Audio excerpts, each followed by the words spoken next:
ज्योतिषी का एक दिन। ठीक दोपहर के समय वह अपना थैला खोलता और ज्योतिष की दुकान लगाता। दर्जन भर कौड़ियों और कपड़े का चौकोर टुकड़ा जिस पर कई रहस्यमयी रेखाएं खिंची थी, एक नोटबुक और ताड़पत्रों की एक किताब। उसके माथे पर बहुत सी भभूत और थोड़ा सा सिंदूर लगा होता, और आंखों से एक तिरछी चमक यह देखने के लिए निकलने लगती कि ग्राहक उसकी तरफ आ रहे हैं या नहीं। लेकिन सीधे साधे लोग इस देवी शक्ति मानकर भरोसे का अनुभव करते, उसकी आंखों की शक्ति चेहरे पर सबसे ऊपर लगी होने के कारण भी बढ़ जाती। ऊपर माथे पर प्रभावी तिलक और नीचे गालों तक फैली बड़ी काली मूंछों के बीच दमकती दो आंखें। किसी अल्प बुद्धि के लिए भी इस तरह सजी आंखें बड़ी कारगर सिद्ध होती है। प्रभाव जमाने के लिए वह सिर पर गेरुआ रंग की पगड़ी भी पहनता। यह रंग उसे हमेशा सफलता प्रदान करता था। लोग उसकी तरफ इस तरह आकृष्ट होते जैसे फूलों पर मक्खियां गिरती है।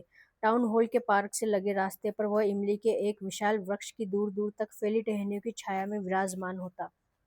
यह ऐसी जगह थी जहां सवेरे से देर रात तक लोगों की भीड़ गुजरती रहती। संकरी लंबी सड़क पर दोनों तरफ तरह तरह की छोटी दुकानें लगी होती थी। घरेलू दवाई बेचने वाले, चुराए हुए लकड़ी लोहे के सामान की दुकानें, जादूगर और सस्ते कपड़े की एक दुकान जिसके लोग जोर जोर से चिल्लाकर हर वक्त लोगों को बुलाते रहते थे। इसी के बगल में इसी तरह शोर करने वाला एक मूंगफली विक्रेता जो हर दिन अपनी चीज को एक नया नाम देता। किसी दिन बम्बई की आइसक्रीम, किसी दिन दिल्ली के बादाम, किसी दिन राजा की सौगात, और लोग हर वक्त उससे खरीदारी कर रहे होते। भीड़ के बहुत सारे लोग ज्योतिषी को भी घेरे रहते। वह बगल में लगी मूंगफलियों के बड़े से ढेर ढेर के ऊपर धुआं देती जलने वाली आग से निकलती हल्की रोशनी से ही अपना काम चलाता। यहाँ म्यूनिसिपैलिटी ने कोई रोशनी नहीं मुहैया कराई थी। दुकानों पर लगी छोटी छोटी रोशनियों से ही सबका काम चलाना पड़ता था। एक दो के पास गैस के हंडे भी थे जिनमें हर वक्त स की आवाज आती रहती। कुछ दुकानों पर खंभों से रोशनी की नंगी लपट निकलती रहती। कुछ साइकिलों के छोटे छोटे लैंपों से काम चलाते, और ज्योतिषी की तरह कुछ अपनी रोशनी के बिना ही दूसरों के भरोसे गुजारा कर लेते। तरह तरह की इन बहुत सी रोशनियों से एक अलग ही मंजर बनता, जिनके बीच से चलते निकलते लोगों की छायाएं अपने रहस्यमय समा बांध देती। ज्योतिषी को यह माहौल इसलिए बहुत ही सही लगता क्योंकि जब उसने जिंदगी जीना शुरू की थी तब वो ज्योतिषी तो बनना ही नहीं चाहता था। दूसरों की जिंदगी में क्या होने वाला है ये जानना तो दूर ही, वह ये बात भी नहीं जानता था कि उसकी अपनी जिंदगी में अगले मिनट क्या होने वाला है। तब उसे न तो सितारों की कोई जानकारी थी, न बेचारे लोगों की जो उसके ग्राहक बनते। बातें करने में वो जरूर कुशल था, जो लोगों को खूब पसंद आती। इसलिए अनुमान और अभ्यास से इस काम में उसने अच्छी महारत हासिल कर ली। यही नहीं, दूसरे सभी धंधों की तरह यह धंधा भी उतना ही ईमान का धंधा था, और दिन भर की मेहनत के बाद वह जो भी कमाई शाम को घर ले जाता था वो ईमान की ही सही कमाई थी। उसने जब गांव छोड़ा तब यह नहीं सोचा था कि वह क्या करेगा। गांव में ही रहता तो वही सब काम करता जो पुरखे करते आए थे, यानी खेती का काम, शादी और बच्चे और पुराने घर में हमेशा की तरह गुजर बसर। लेकिन यह नहीं होना था। उसे बिना किसी को बताए घर छोड़ना पड़ा और आसपास नहीं, करीब 200 मील दूर इस कस्बे में आकर सहारा लेना पड़ा था। किसी गांव वाले के लिए यह बहुत ज्यादा दूरी थी, दोनों स्थानों के बीच एक समुद्र की तरह। मनुष्य की समस्या और कठिनाइयों की गहराई उसे गहरी जानकारी थी। शादी ब्याह, पैसा और आपसी संबंधों की समस्याएं। लंबे समय तक वह यह काम करके इसमें इतना निपुण हो गया था कि 5 मिनट में ही समझ जाता कि असली परेशानी क्या है। एक सवाल का वह 8 आना चार्ज करता था, और तब तक मुंह नहीं खोलता जब तक दूसरा कम से कम 10 मिनट तक अपनी बात नहीं कह लेता। इससे उसे 10 जवाब और सुझाव सूझ जाते। तब वह ग्राहक की हथेली देखकर कहता, तुम्हें अपने कामों का पूरा नतीजा नहीं मिल पा रहा है, और 10 में से 9 लोग उसकी बात से एकदम सहमत हो जाते। वह सवाल करता, तुम्हारे परिवार में कोई औरत है या कोई दूर का रिश्तेदार जो तुम्हारी खिलाफत कर रहा है? या वह उसके चरित्र का विश्लेषण करते हुए कहता, तुम्हारी ज्यादातर परेशानियां तुम्हारे अपने स्वभाव के कारण ही हैं। इसकी वजह यह है कि तुम्हारी राशि में शनि बैठा हुआ है। तुम हिम्मत वाले आदमी हो, कभी कभी तुम्हारा व्यवहार कठोर भी हो जाता है। यह आखिरी बात सबको एकदम सही लगती, क्योंकि बेहद कमजोर आदमी भी अपने को हिम्मती सुनकर खुश ही होगा। मूंगफली वाले ने अपने आग बुझाई और घर जाने के लिए उठ खड़ा हुआ। ज्योतिषी के लिए यह मानो सूचना थी कि वह भी अपनी दुकान बंद करे, क्योंकि एक छोटी सी हरी रोशनी को छोड़कर जो कहीं दूर से आकर उसके सामने पड़ रही थी, उसके इर्द गिर्द एकदम अंधेरा ही छा जाता। उसने अपनी कौड़ियों कोड़िया बटोरी, कपड़ा और किताबें समेटी और दूर से आती हरी रोशनी भी तभी बुझ गई, लेकिन उसने देखा कि सामने एक आदमी खड़ा हुआ है।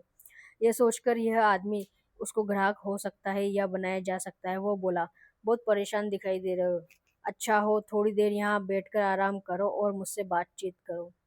आदमी जवाब में कुछ बुनबुनाया। ज्योतिषी ने बात दोहराई तो उसने अपनी हथेली उसकी नाक के आगे कर दी और बोला, बड़े ज्योतिषी बनते हो तुम। ज्योतिषी ने चुनौती सी महसूस करते हुए हथेली पकड़ ली और कहना शुरू किया, तुम्हारा स्वभाव ऐसा है, यह सब मत बको, कोई सही बात बताओ। ज्योतिषी को कुछ ताव सा आया और बोला, एक सवाल के मैं सिर्फ 8 आने लेता हूँ, इतने में ही मैं तुम्हें कई बातें बता दूंगा। ग्राहक ने झटके से अपना हाथ खींच लिया, जेब से एक अठन्नी निकाली और उसे ज्योतिषी के सामने फेंक कर कहने लगा, मुझे जरूरी सवाल पूछना है। अगर मुझे लगा कि तुम धोखेबाजी कर रहे हो तो ब्याज समेत अपनी अठन्नी वापस ले लूंगा। ठीक है, लेकिन अगर मेरे जवाब तुम्हें ठीक लगे तो तुम मुझे 5 रुपया दोगे। नहीं दूंगा। तब भी तुम मुझे अठन्नी ही दोगे। चलो दूंगा, लेकिन गलत होने पर तुम्हें मुझे दुगना देना पड़ेगा।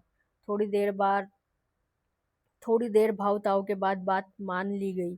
ज्योतिषी ने ऊपर वाले से प्रार्थना की और ग्राहक ने बड़ी बीड़ी जलाई। दिया सलाई की रोशनी में ज्योतिषी को उसका चेहरा दिख गया। एक क्षण के लिए वह चुप हो गया। गाड़ियां सड़क पर हॉर्न बजाती चली जा रही थी। इक्के तांगे खटखट करते आगे बढ़ रहे थे। पार्क में फैल रहे ओधरे में लोगों का शोर मच रहा था। अंधेरे में ग्राहक आराम से जमीन पर जमकर बैठ गया और बीड़ी से धुआं निकलने लगा। ज्योतिषी ने उसकी ओर देखा और अठन्नी वापस फेंक कर कहने लगा, रहने दो, मैं तुम जैसे लोगों से दूर रहता हूँ। अब मुझे देर भी हो रही है। वह अपना सामान बांधने लगा। ग्राहक ने उसका हाथ कसकर पकड़ लिया और बोला, अब मैं तुम्हें नहीं छोड़ूंगा। मैं तो रास्ते से गुजर रहा था, तुमने ही पकड़ लिया। ज्योतिषी उसकी पकड़ में कांपने लगा, जैसे बेहोश ही हो जाएगा। आज छोड़ दो मुझे, कल मैं तुमसे बात करूंगा। ग्राहक ने हथेली उसकी नाक के आगे की और बोला, चुनौती तो चुनौती है, अभी बताओ। हार कर ज्योतिषी ने कहना शुरू किया, कोई औरत है। यह सब बकवास नहीं चलेगी। बताओ, मैं अपनी खोज में सफल होऊंगा या नहीं? ठीक बताओ, नहीं तो मैं तुम्हारे सब पैसे छीन लूंगा। ज्योतिषी ने मन ही मन ऊपर वाले को पुकारा और कहने लगा, ठीक है, सब बताऊंगा, लेकिन अगर मैंने सब बातें सही सही बताई तो तुम मुझे पूरे 5 रुपए दोगे। हाँ तो ठीक है, नहीं तो मैं जा रहा हूँ, तुम्हें जो करना है कर लो। चला दूंगा। चलो दूंगा, अब बको। ज्योतिषी ने कहा, तुम्हें मरा समझकर छोड़ दिया गया था, बोलो ठीक है। अरे हाँ ठीक है, और बताओ। तुम्हारे भीतर चाकू घुसेड़ दिया गया था। अरे वाह, ये भी सही है। ग्राहक बहुत प्रभावित हुआ और कमीज उतार कर चाकू का घाव दिखाने लगा। इसके बाद तुम्हें खेत के बगल में बने हुए कुएं में फेंक दिया गया था। मारने वाले ने सोचा कि तुम मर चुके हो। अगर एक राहगीर कुएं में झांक कर नहीं देखता तो मैं सचमुच मर जाता। ग्राहक जैसे उसका मुरीद हो गया, बोला, अब ये भी बताओ, वो आदमी मुझे कब मिलेगा? यह कहते उसने ज्योतिषी के पैर पकड़ लिए। वो तो तुम्हें अब परलोक में ही मिलेगा। 4 महीने पहले एक दूर के गांव में उसकी मौत हो चुकी है। अब तुम उसे कभी नहीं देख सकोगे। यह सुनकर ग्राहक रोने को हो आया। ज्योतिषी ने फिर कहा, गुरु नायक, तुम तो मेरा नाम भी जानते हो। ग्राहक दंग रह गया था। मैं तो सब कुछ जानता हूँ, क्या नहीं जानता मैं? गुरु नायक, मैं जो कहता हूँ उसे ध्यान से सुनो। तुम्हारा घर यहाँ से 2 दिन की दूरी पर है, उत्तर की तरफ। पहली गाड़ी पकड़कर वापस लौट जाओ। अगर तुम घर नहीं जाओगे तो मैं तुम्हारी जिंदगी में एक और भयंकर खतरा देख रहा हूँ। यह कहकर उसने जरा सी राख उठाई और ग्राहक को देते हुए कहा, इसे माथे पर मल लो और घर लौट जाओ। दक्षिणी दिशा तुम्हारे लिए खतरनाक है, इधर कभी मत आना। ऐसा करोगे तो 100 साल की उम्र पाओगे, नहीं तो। ग्राहक कुछ सोचते हुए बोला, अब मैं घर से बाहर क्यों निकलूंगा? मैं तो उसी को ढूंढने और बदला लेने कभी कभी निकलता था, लेकिन अब तो कुछ होने वाला नहीं। वह मेरे हाथों से बच निकला। अब मैं यही चाहता हूँ कि उसकी मौत भी भयंकर हुई हो। हाँ, तुम्हारा सोचना ठीक है, ज्योतिषी ने धीरे से कहा। वो लारी से कुचल कर मरा। ये सुनकर ग्राहक संतोष हुआ। ज्योतिषी ने अब अपना बस्ता संभाला। सब लोग जा चुके थे, सब रोशनियां बुझ चुकी थी और चारों ओर अंधेरा छाया। सब शांत हो गया था। ग्राहक भी ज्योतिषी को जो भी पैसे थे उसके पास थे थमाकर वापस जा चुका था। ज्योतिषी घर पहुंचा तो आधी रात हो चुकी थी। पत्नी दरवाजे पर खड़ी उसका इंतजार कर रही थी। पूछने लगी, इतनी देर क्यों हो गई? उसने सब सिक्के उसे थमा दिए और कहा, इन्हें गिन लो, एक ही आदमी दे गया है, 3 4 4.5 रुपए। किंतु वह पत्नी बोलती रही। बस वह बहुत खुश थी। कल मैं गुड़ और नारियल खरीदूंगी। बेटा कई दिन से मिठाई की जिद कर रहा है, मैं उसके लिए कुछ बढ़िया चीज बनाऊंगी। सुअर मुझे ठग ले गया, उसने तो 5 रुपए देने को कहा था, ज्योतिषी कह रहा था। पत्नी ने परेशान होकर पूछा, क्या बात है, कुछ लफड़ा हो गया क्या?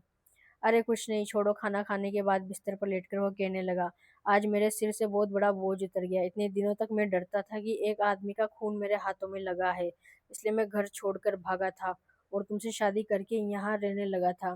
वो आदमी जिंदा है, चौंककर पत्नी ने कहा। तुमने किसी का खून किया था? हाँ, गांव की बात है, जब तब मैं जवान था और बेवकूफ़ भी। हमने शराब पी, जुआ खेला और एक दिन खूब लड़े। और यह सब सोचने की क्या जरूरत है, अब सो जाए। यह कहकर उसने अपने पैर फैलाए और सोने की कोशिश करने लगा।